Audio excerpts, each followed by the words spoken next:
Hello friends, ഞാൻ ആദം. വീണ്ടും പുതിയൊരു വീഡിയോയിലേക്ക് സ്വാഗതം. ഇന്നത്തെ വീഡിയോ 19 എപ്പിസോഡുകളടങ്ങിയ ഒരു റഷ്യൻ വെബ് സീരീസ് ആണ്. വീഡിയോ ഇഷ്ടമായാൽ ലൈക്ക് ചെയ്യുവാനും സബ്സ്ക്രൈബ് ചെയ്യുവാനും നിങ്ങളുടെ വിലയേറിയ അഭിപ്രായങ്ങൾ കമൻ്റായും പ്രതീക്ഷിക്കുന്നു. 1959 കാലഘട്ടം. 18 വയസ്സുള്ള അനാഥയായ താന്യ. അവൾ കസാക്കിസ്ഥാനിൽ നിന്ന് മൊറോക്കോയിലേക്ക് യാത്ര തിരിക്കുന്നു. അമ്മയുടെ മരണശേഷം തൻ്റെ അപ്പനെ കണ്ടെത്തുന്നതിനു വേണ്ടി. അവളുടെ അമ്മ അവളുടെ കയ്യിൽ ഒരു കത്തും അതിനോടൊപ്പം വിലപിടിപ്പുള്ള ഒരു മാലയുമായിട്ടാണ് അവളുടെ ഈ യാത്ര. എന്നാൽ കുറച്ചു സമയത്തിന് ശേഷം പെട്ടെന്നായി താന്യയുടെ അടുത്തുള്ള സീറ്റിലേക്ക് ഒരു യുവാവ് വന്നിരിക്കുന്നു. പഞ്ചാര വാക്കുകൾ പറഞ്ഞ് അടുത്തിരിക്കുകയും അവളുടെ വിലപിടിപ്പുള്ള മാല അടിച്ചു മാറ്റുകയും ചെയ്യുന്നു. എന്നാൽ ഈ സമയം മൊറോക്കോയിൽ വിക്കൻഡി ഭാര്യയായ മറിയോടൊപ്പം 2 അടിച്ച് സന്തോഷത്തിലായിരുന്നു. അടുത്ത ദിവസം രാവിലെ തന്നെ താന്യ തൻ്റെ പിതാവായ വിക്കയുടെ വാതിലിൽ മുട്ടുന്നു. വിക്കൻഡിയുടെ വീട്ടിൽ ഭാര്യയും 2 ആൺമക്കളും അടങ്ങുന്നതാണ് വിക്കൻഡിയുടെ സന്തുഷ്ട കുടുംബം. മറിയയുടെ അധീനതയിലുള്ള കുടുംബത്തിലേക്ക് പുതിയ ഒരാളുടെ വരവ് മറിയയ്ക്ക് ഇഷ്ടമാകുന്നത് മാത്രവുമല്ല, അത് തൻ്റെ ഭർത്താവിൻ്റെ മകളാണെന്നറിയുമ്പോൾ മറിയ ആകെ അസ്വസ്ഥതയാകുന്നു.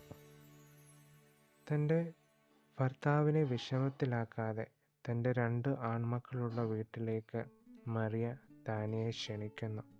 ഇന്നേ ദിവസം വിക്കയുടെ വീട്ടിൽ അയാളുടെ ഇളയ മകൻ്റെ ജന്മദിനത്തിനുള്ള ഒരു പാർട്ടി നടക്കുന്നു. ഈ നിമിഷം താന്യ ബെർഖയുടെ മൂത്ത മകനായ ബോറിസിനെ കണ്ടുമുട്ടുന്നു. തങ്ങൾ സഹോദരനും സഹോദരിയുമാണെന്ന് അറിയുന്നതിന് മുമ്പ് തന്നെ ടാനിയയും ബോറിസും പരസ്പരം പ്രണയത്തിലാകുന്നു. എന്നാൽ മൂത്ത മകനായ ബോറിസും മുമ്പേ തന്നെ വേറൊരു പെൺകുട്ടിയുമായും ഇഷ്ടത്തിലായിരുന്നു. അവളുമായി ഇപ്പോഴും നല്ല രീതിയിലുള്ള ബന്ധം പുലർത്തിയിരുന്നു. അങ്ങനെ ഇളയ മകൻ്റെ ബർത്ത്ഡേ ആഘോഷം അന്നേ ദിവസം വിക്കൻഡിയുടെ വീട്ടിൽ തകൃതിയായി നടക്കുകയാണ്. എല്ലാവരും താനിയയുടെ സൗന്ദര്യത്തിൽ ആകർഷിതയാകുന്നു. അവളെയും ആ കുടുംബത്തിലെ ഒരു അംഗത്തെ പോലെ കരുതപ്പെടുകയും ചെയ്യുന്നു. അങ്ങനെ ആഘോഷങ്ങളുടെ ഒടുവിൽ വിക്കൻഡി താനിയുമായി രാത്രിയിൽ തനിച്ച് സംസാരിക്കുന്നു.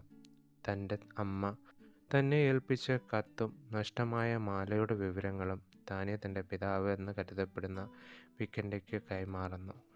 അങ്ങനെ ഒരു 100 കൂട്ടം ചോദ്യങ്ങൾ കൊണ്ട് നിറഞ്ഞ് വിക്കൻഡിയുടെ ആ രാത്രി അവസാനിക്കുന്നു. തൊട്ടടുത്ത ദിവസം മറിയ അതീവ ദുഃഖത്തിലാണ്. സമാധാനപ്പെടുത്തുവാൻ അവളുടെ മുത്തശ്ശി കഠിനമായി പരിശ്രമിക്കുന്നു. ഇത് കണ്ടുകൊണ്ടുവരുന്ന വിക്കൻഡി തൻ്റെ കുടുംബത്തിൻ്റെ അവസ്ഥ കണ്ട് ടാനി ആരാണെന്നുള്ള സത്യം കുടുംബത്തിലുള്ളവരോട് പറയുന്നു. ഇത് കേട്ട ഉടൻ ബോറിസ് വളരെയധികം ദുഃഖത്തിലാകുന്നു. എന്നാലോ ഇളയവൻ ഒരനുജത്തിയെ കിട്ടിയതിൻ്റെ സന്തോഷം അവൻ്റെ മുഖത്തുണ്ടാകുന്നു.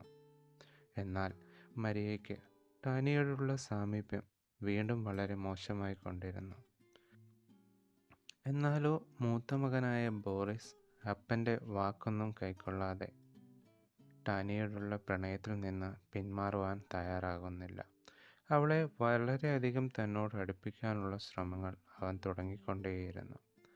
എന്നാൽ വീട്ടിൽ ടാനിയും പുറത്തിറങ്ങുമ്പോൾ തൻ്റെ കാമുകനുമായുള്ള ബോറിസ് വളരെയധികം സന്തോഷിച്ചിരുന്നു. എന്നാൽ വിക്കൻഡി ടാനിയുടെ യഥാർത്ഥ പിതാവ് ആരാണെന്ന് കണ്ടുപിടിക്കാനുള്ള പരിശ്രമത്തിലായിരുന്നു. അങ്ങനെ വിക്കൻഡിയുടെ സഹോദരിയുടെ സഹായത്തോടെ ആ സത്യം കണ്ടുപിടിക്കുന്നു. സഹോദരിയുടെ ഭർത്താവാണ് ടാനിയുടെ യഥാർത്ഥ പിതാവ്. വിക്കൻഡിയും ടാനിയും മനസ്സിലാക്കുന്നു. സത്യങ്ങൾ മനസ്സിലാക്കിയ വിക്കൻഡി ഈ സത്യം ആരോടും പറയരുതെന്ന് ടാനിയോട് നിർദ്ദേശം നൽകുന്നു. ഈ നിമിഷം മറിയ തൻ്റെ ഭർത്താവിന് തന്നോട് താല്പര്യം കുറയുന്നതിൻ്റെ വിഷമം മുത്തശ്ശിയോട് പറയുകയാണ്. ഇതിനു വേണ്ടിയുള്ള പരിഹാരവും മുത്തശ്ശി മരിയയ്ക്ക് ഉപദേശിച്ചു കൊടുക്കുന്നു. എന്നാൽ ബോറിസ് തൻ്റെ കാമുകിയോട് കൂടെ തൻ്റെ ജീവിതം പുഷ്ടിപ്പിച്ചുകൊണ്ടേയിരിക്കുന്നു. രാത്രിയിൽ വീട്ടിൽ വന്നാലോ ടാനിയുമായി കൂടുതൽ അടുക്കാനുള്ള ശ്രമങ്ങളും. എന്നാൽ സത്യങ്ങൾ അറിഞ്ഞ ടാനിയ ബോറിസിനെ ഒന്നകറ്റി നിർത്തുവാൻ ശ്രമിക്കുന്നു.